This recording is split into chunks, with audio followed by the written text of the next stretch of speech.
Hello বন্ধুরা, স্বাগতম আজকে একটা নতুন ভিডিওর মধ্যে। দোস্ত, আজকে আমি অনেক এক্সাইটেড হয়ে গেছি আর তার সঙ্গে অনেক হ্যাপি, কারণ আজকে এমন একটা জিনিস আপনাদেরকে দেখাতে যাচ্ছি যেটা হলো আমার অনেক দিনের স্বপ্ন ছিল, অনেক দিনের একটা আশঙ্কা ছিল, আর সেই বস্তুটা আজকে আমার হাতে এসেছে। আর সেটা হলো একটা প্রফেশনাল স্কেটিং জুতা। অ্যাকচুয়ালি আমার কোনো জুতা পরার ইচ্ছা যায় না, কিন্তু আমি এই চাকালা স্কেটিং জুতার প্রতি এত ইন্টারেস্ট হয়ে গেছি, জানি না কেন। আমার মানে পুরনো একটা জুতা আছে, আর আপনাদের দোয়া আশীর্বাদে আমি এই প্রফেশনাল স্কেটিং জুতাটা আজ পেয়েছি। মানে আমি তো প্রথম এই জুতাটা আমি দেখতেছি, আমি আমি নিজ চোখে এখন পর্যন্ত কোনোদিন কাউকে দেখি না এই জুতাটা পরতে, আর আমি তো প্রথম জুতা পিনছি। আর প্রথম জুতা পেয়ে ভয়, আশঙ্কা, আনন্দ সব একসাথে কাজ করছে। আর এই জুতাটা পিন্ধার সময় সবসময় একটা খেয়াল করবেন, মানে মোজাটা আপনার পায়ে থাকে। মোজাটা মানে একদম জরুরি, কারণ পাও ঘেমে গেলে বা আপনার প্রোটেক্ট করে অনেক। আর যেহেতু মানে পরিষ্কার করা এত সহজ না জুতাটা। বন্ধুরা, আরেকটা কথা হলো, জুতাটা যখন পরবেন যতক্ষণই সম্ভব আপনি টাইট করে বাঁধিবেন, যেন অল্প ঢিলা থাকে না। আর এটার ফ্রেম হলো হার্ড বুট, তাই এটার উপরের মাঝখানে ক্লিপটা পুরো টাইট করে লাগাতে যতক্ষণই সম্ভব আপনি টাইট করবেন, তাই স্কেটিংটা ভালো হবে। হয়তো আমার এই জুতাটা আমি প্রথম পরছি, কিন্তু আমি অন্য স্কেটিং চালাইছি, তাই আমার মানে খুব ভালো করে জানা আছে কোনটা কীভাবে লাগাইতে হয়, আমি আপনাকে দেখাইছি। আর দোস্ত দেখুন, আমার জুতোটা একদম চিকচিক করছে, তার সঙ্গে যেটা সোনালি কালারের লেসটা, এটা একদম সোনার মতন চিকচিক করছে গ্রিন কালারের মধ্যে। অনেকটা দেখতে অনেকটা প্রফেশনাল লুকস আইছে। ইন্ডিয়ার মধ্যে নর্মালি ভালো জুতার মধ্যে এটাই হলো জুতা, হয়তো দাম অল্প কিছু বেশি, কিন্তু ইন্ডিয়ার রাস্তার জন্য একদম পারফেক্ট জুতা এটাই। এই অক্সুলি MM900 জুতা চাকাটা অনেক বড় বড়, তাই আমার পাকায় উঠতে অল্প ভয় লাগতেছে, আমি পাকায় দাঁড়াতেই পারছি না, অনেকটা ফ্রি। ওহো, আমি সেফটি গার্ড পিনতে ভুলে গেছিলাম, মানে এখন পাকায় ওঠার সঙ্গে সঙ্গে আমার মনে পড়ে গেছে সেফটি গার্ডের কথা। আরেকটা কথা আপনাদের বলি, সেফটি গার্ড ছাড়া কখনো স্কেটিং করবেন না, কারণ প্রথম যেহেতু। আর সেফটি গার্ড ছাড়া যদি আপনি একবার স্কেটিং করে মানে কিছু হয়ে যায়, তাহলে ওটাই শেষ হবে। তাই সেফটি গার্ড একদম জরুরি, যাই হোক মানে স্পিড হোক লাই হোক, প্রথম মানে একদম সেফটি গার্ড থাকা জরুরি।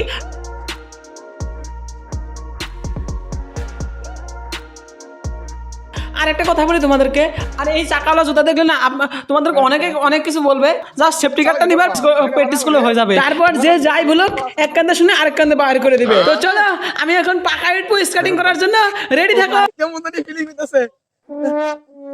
আরে মনে হয় গ্রাভিটি কাজ করে না। আরে ফিলিংটা কেমন লাগতেছে সবাইকে বুঝাইতে পারবো না।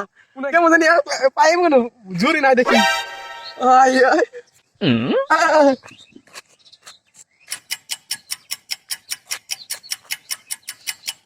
ভাই মনে হইতাছে কোনো শক্তি নাই পায়ে, তেলকা যায় কিন্তু আইও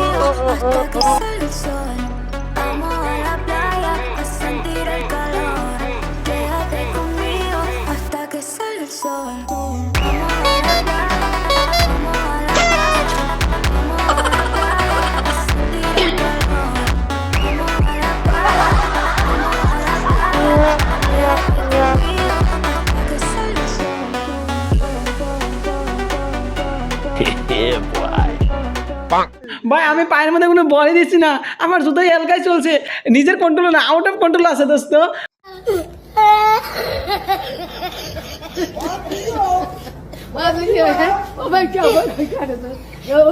অ্যামাজন অর্ডার জুতা, আর এই জুতা আকাশ জমিন তোফান, ওটা মানে বল দিয়েও আমি আগাতে পারছি না, এটা আপনি নিজেই যাচ্ছে।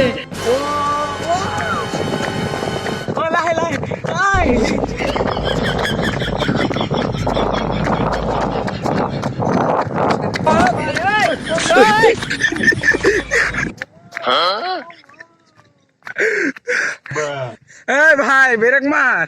আমি ব্রেক মারতে জানি না, আমাকে ধর।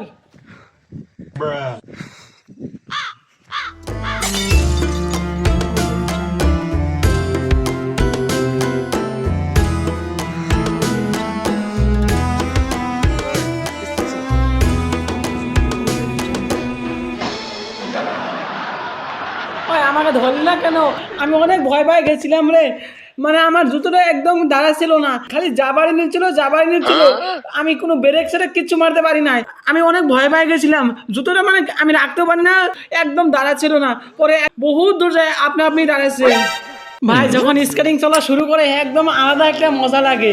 আর স্কেটিং করার সময় প্রথমে মানে অল্প মাঞ্জাটা ঠ্যাংটা ভাঁজ করে কিছু চালাতে হয়, তাই মানে অল্প ডরটা কম লাগে। এটা হলো প্রফেশনাল স্কেটিং। আপনার ঠ্যাং আর মাঞ্জা যত ভাঁজ হবে আপনার ব্যালেন্সটা তত সঠিক হবে। আর পাওটা অত সরে দিলে হবে না, পাওটা একদম সোজা রাখতে হবে। পাওটা সোজা রাখলে দেখতে অল্প মানে প্রফেশনাল লুকস আসে আর স্পিডটা অল্প বেশি হয়ে যায়। আর যদি পাওটা ব্যাকা করে দেয় অটোমেটিক মানে মুভিং করতে শুরু করে, তাই পাওটা যতখানি সম্ভব পাওটা না সরিয়ে একদম সোজা রেখে পুরো স্পিড যাবে। মার দেখা আর আজকে এই প্রফেশনাল স্কেটিং দিয়ে প্রথম স্কেটিং করছি, তাই আমার ব্যালেন্স আর স্পিডটা ঠিক করতে পারছি না ভালো মতো।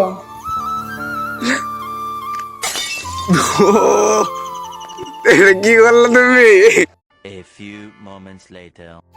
কাঁচার খাই হতে বন্ধুরা প্রফেশনাল স্কেটিং দিয়ে ঘন্টাখানি স্কেটিং প্র্যাকটিস করলাম, তারপর মানে এখন আমার ভালো সাহস হচ্ছে, আমি ব্যালেন্সও রাখতে পারছি কিছু কিছু। এখন আমি মানে ট্রাই করবো কিছু স্পিড যাওয়ার জন্য, কারণ আমার পুরো সেফটি গার্ড আছে, মানে পড়ে গেলে কিছু হবো না। তো আমি ট্রাই করছি কিছু স্পিড যাওয়ার জন্য।